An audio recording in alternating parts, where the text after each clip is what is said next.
Hello friends, welcome to our channel Knowledge Amplifier. So in our previous video, we already started discussion on Kafka schema registry.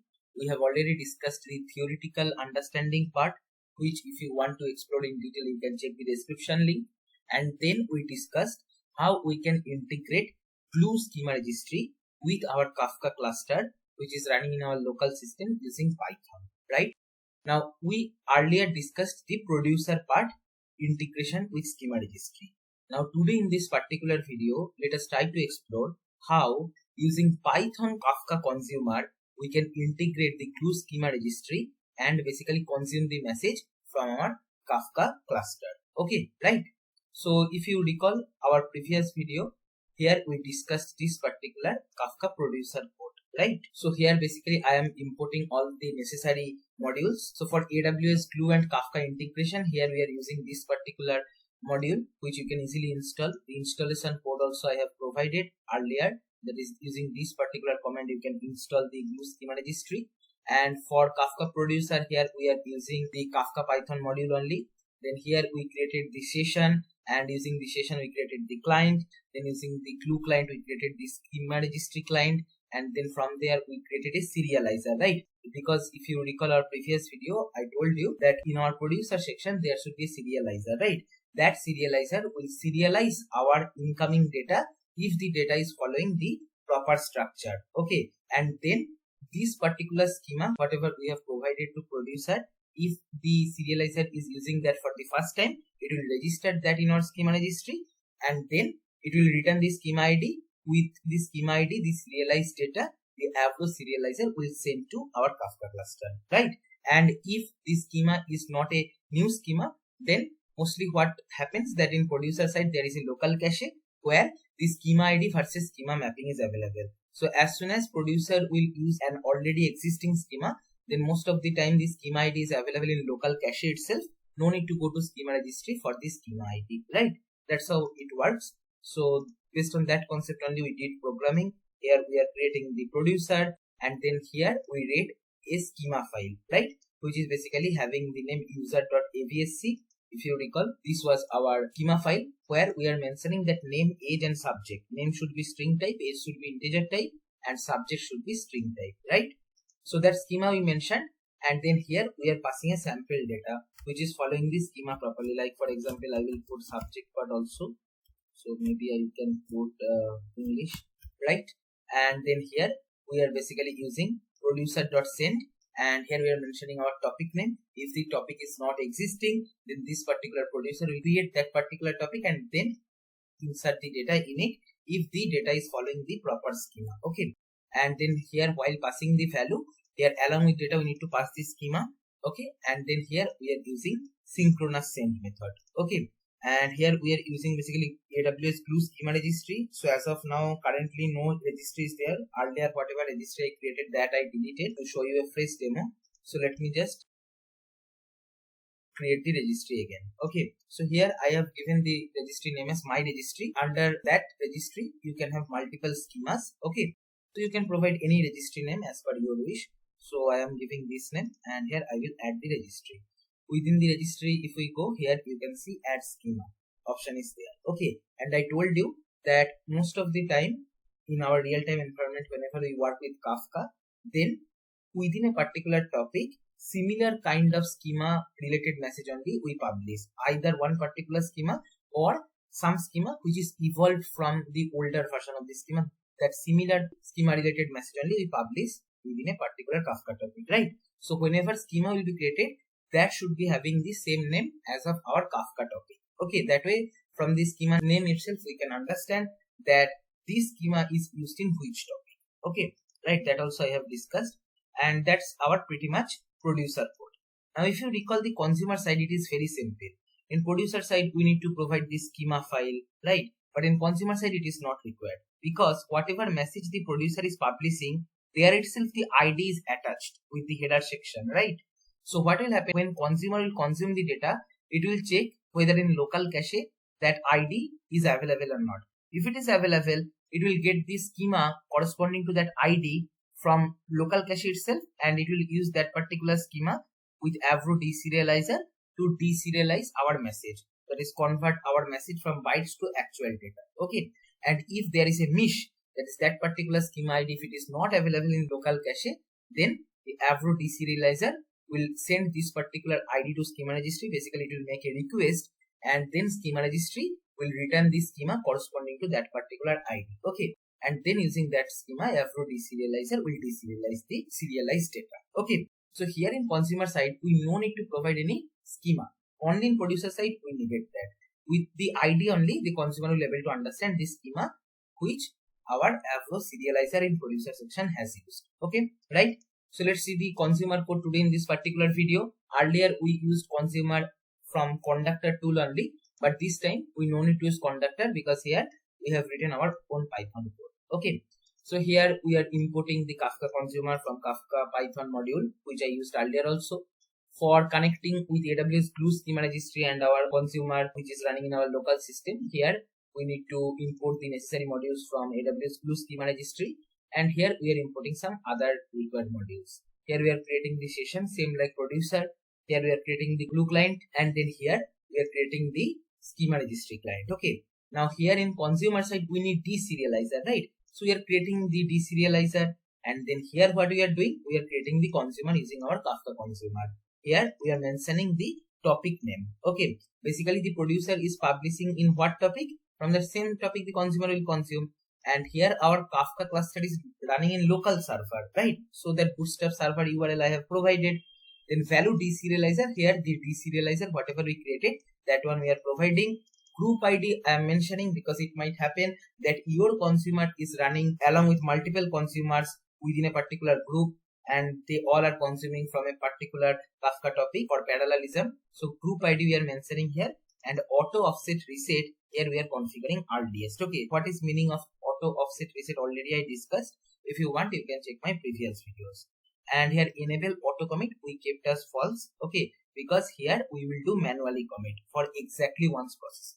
Here we are running an infinite loop. Basically it will run infinitely, that every time whenever there will be a single message in consumer, this for loop will run. We are printing the message, we are taking some particular parameter from message, we are printing that, and then here we are committing the offset, and then here we are printing star to separate individual message. Okay, right?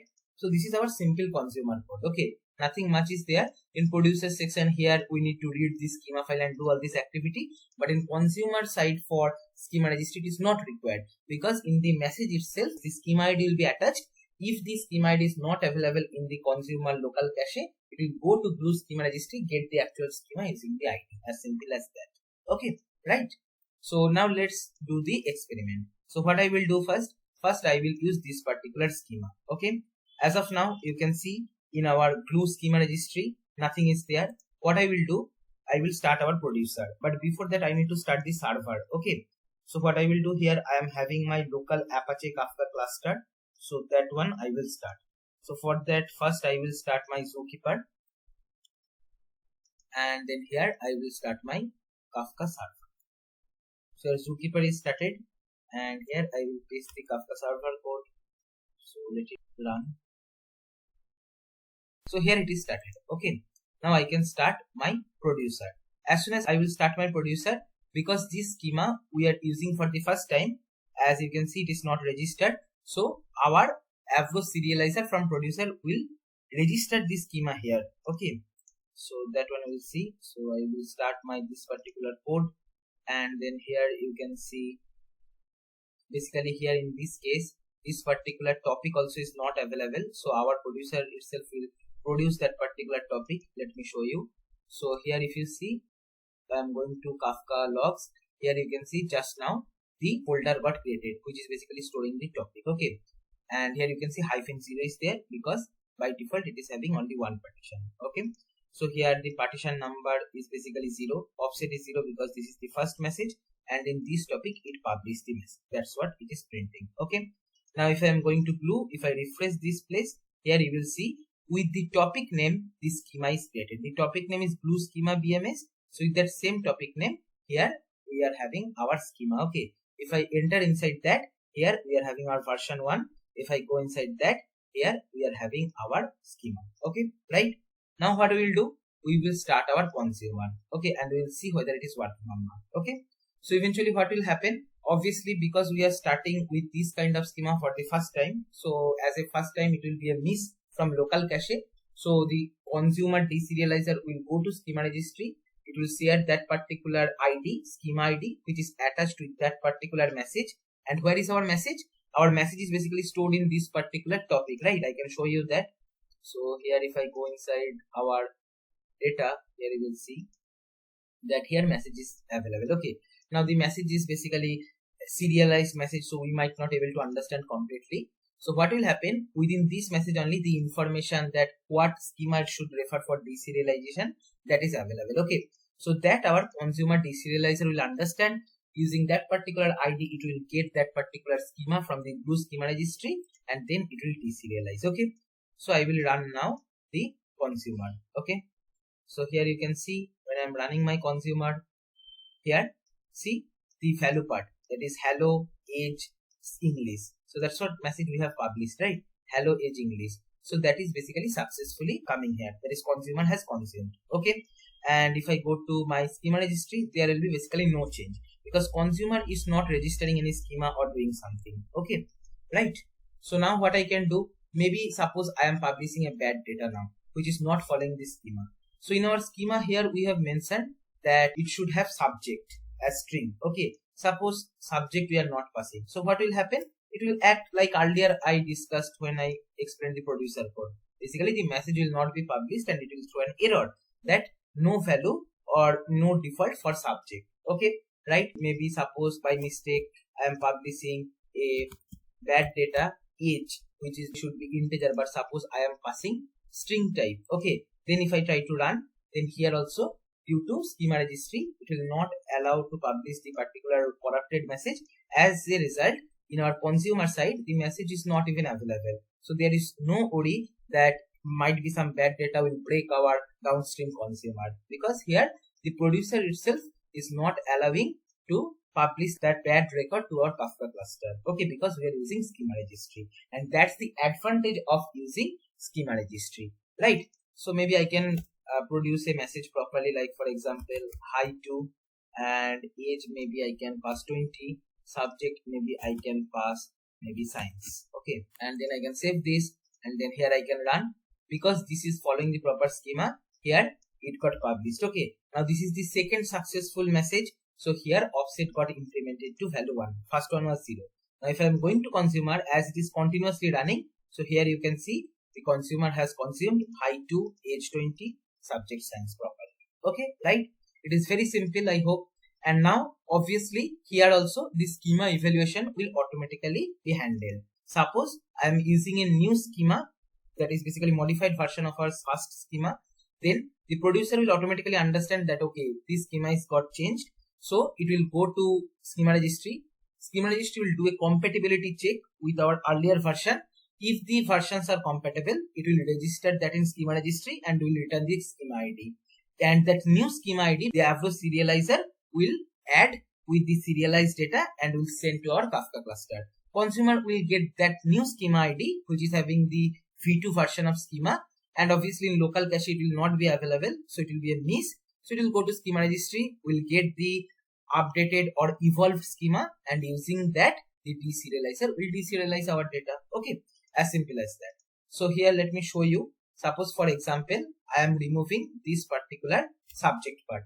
Now suppose I am saying that subject part is not necessary. Okay, now obviously you can understand this is backward compatible.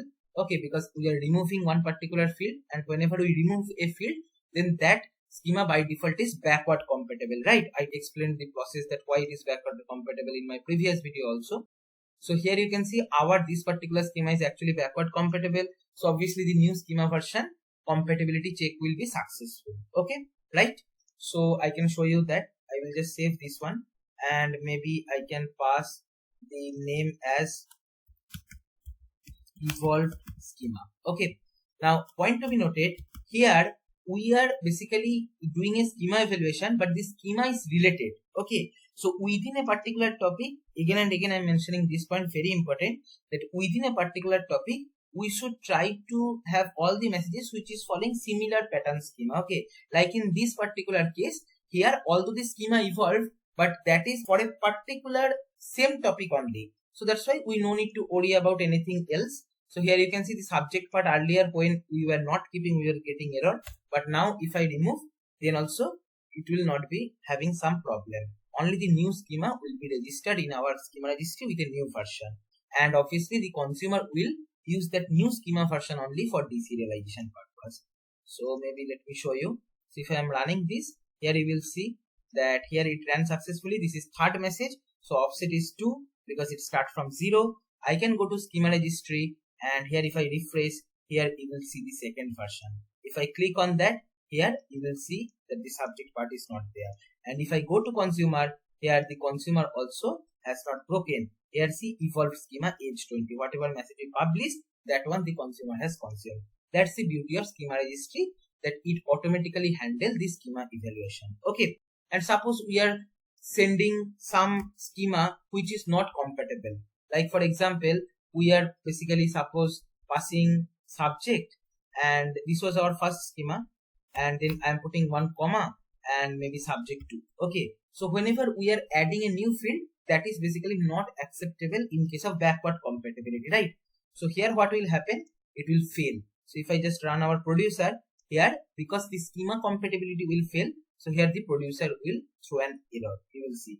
Okay. See here that register schema all failed. If I go to our glue, here you will see that the third version, okay, of the schema is registered, that is fine, but the status is failed. Okay. So this one is the problem, right? So I hope you understood that wrong schema it will not allow. Okay, only compatible schema it will register. Okay. Now let's try to explore with some new topic. Suppose you are working on another topic, maybe that is having some different schema structure. Okay, I told you, right, that one topic follow one particular similar pattern of schema structure. So suppose I am having another topic which is having only phone number. Suppose as of now we are having only phone number that in this schema. Okay, so what I can do, maybe I can create that topic here, producer.send topic 2. Okay, now here I will save this, and here instead of user.avsc I will provide my another schema file name, that is key.avsc. Okay, so here what will happen, within this particular topic the all schemas will be similar to of this nature, that is key.avsc, whatever we have written here, kind of this type. Okay, so here because we are using a new topic, so what will happen in our schema registry, if I go here you will see that as of now only one schema is there within which schema evaluation is happening. This schema is tagged with our topic glue schema BMS, but now we are going to use a new topic, so a new schema will be there, and within which the evaluation will happen eventually. Okay, so like let me show you. Suppose the part I will just comment out, and maybe suppose my data is looking like this. Partition number is 2, or not partition number, it is phone number. Okay, phone number, maybe I can put 2, 4, 6, 7, 8, 9, something. Okay, I want to publish in topic 2 with this particular schema. This we are using newly for this particular topic, so it will be registered. Okay, so let me run. So here you can see within topic 2 the message got published. Okay, I can show you in our local server logs. Here see topic 2 folder is created. Within that if I go here you can see that this is basically our serialized data is available. Okay, if I go to schema registry, because we are using a new topic and new pattern of schema, so topic for topic 2 the new schema got created. If I go inside that, we are having the version 1. Okay, right? Now if I want to run the consumer, I need to just mention that from which topic I want to consume the message. In this case it is topic 2. That's all. Okay, why? Because in the message whatever is stored in our this particular Kafka topic, there itself the schema ID which is used for serialization of this particular message that is available. So when consumer will read that, after deserializer will get the schema ID from here itself, and it will use that schema ID to get the complete schema, that is basically this particular schema, and then it will use this schema for deserialization purpose in the consumer. No other change needed to be done. Okay, so I will just save this one, and here what I will do, I will run this one. Okay, stop and rerun, and if I just run here you will see that for topic 2 here we should get the data. See, phone number 2456789. That is basically whatever message we published with new kind of schema within a particular new topic, that also got consumed properly. Just here we need to mention from which topic the consumer has to consume. No other changes. Okay. Only in producer side we need to mention the schema, what it should use, etc., etc. Right? So I hope the consumer part integration with Python and schema registry, or I can say especially with glue schema registry, is clear to you. All the codes I'll be providing in the description box or in the comment section. If you want, you can go through that. This is all for this video. If you find this video helpful, then please like, share and comment. Subscribe our channel if you have not subscribed till now. And don't forget to press the bell icon to get the notification of our latest videos. Thank you for watching.